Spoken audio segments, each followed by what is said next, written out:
bersamamu dan bersama rohmu. Inilah Injil suci menurut Lukas. Dimuliakanlah Tuhan.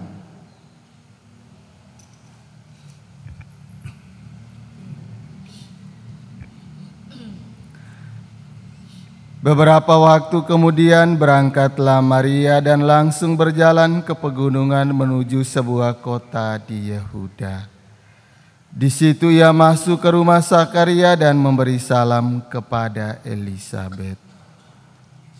Dan ketika Elisabet mendengar salam Maria, melonjaklah anak yang di dalam rahimnya, dan Elisabet pun penuh dengan Roh Kudus, lalu berseru dengan suara nyaring, "Diberkatilah engkau di antara semua perempuan, dan diberkatilah buah rahimmu. Siapakah aku ini sampai ibu Tuhanku datang mengunjungi aku?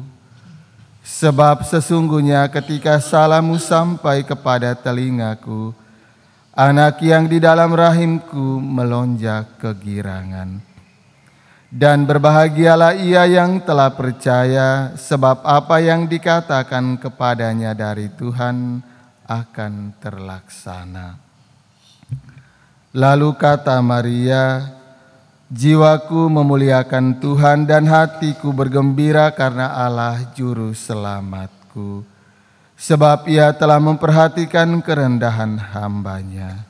Sesungguhnya mulai sekarang segala keturunan akan menyebut aku berbahagia, karena Yang Maha Kuasa telah melakukan perbuatan-perbuatan besar kepadaku, dan namanya adalah kudus. Dan rahmat-Nya turun-temurun atas orang yang takut akan Dia. Ia memperlihatkan kuasa-Nya dengan perbuatan tangan-Nya dan mencerai-beraikan orang-orang yang congkak hatinya.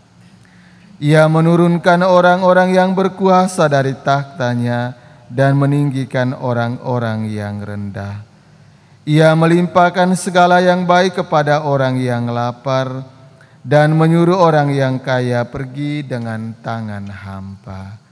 Ia menolong Israel hamba-Nya karena ia mengingat rahmat-Nya seperti yang dijanjikan-Nya kepada Abraham dan keturunannya untuk selama-lamanya.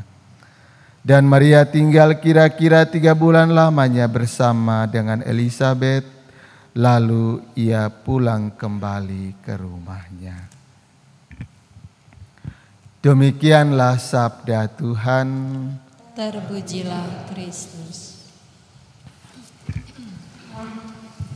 Suster, Oma dan Opa, Ibu Bapa, Saudara-saudari, umat beriman yang dikasihi Tuhan, kunjungan Maria kepada Elisabet yang kita dengar dalam kisah Injil hari ini menampilkan kepada kita pertemuan antara 2 wanita yang sangat terpuji, dan kemudian komunikasi yang mereka bangun menyadarkan kepada kita betapa kekuatan sabda yang kita ungkapkan setiap hari ketika kita membangun komunikasi itu mendatangkan pengaruh yang luar biasa.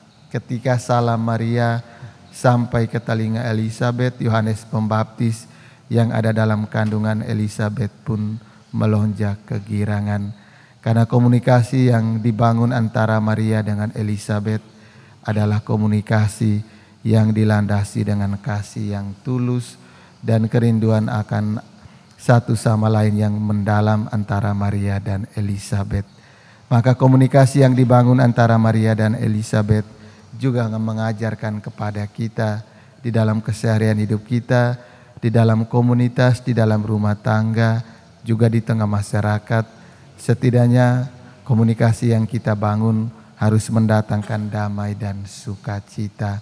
Namun seringkali terkadang kita menggunakan bahasa yang kurang sopan, bahasa yang kurang mendatangkan damai di dalam komunikasi kita, sehingga terkadang komunikasi kita menimbulkan rasa kecewa atau sakit hati di antara kita.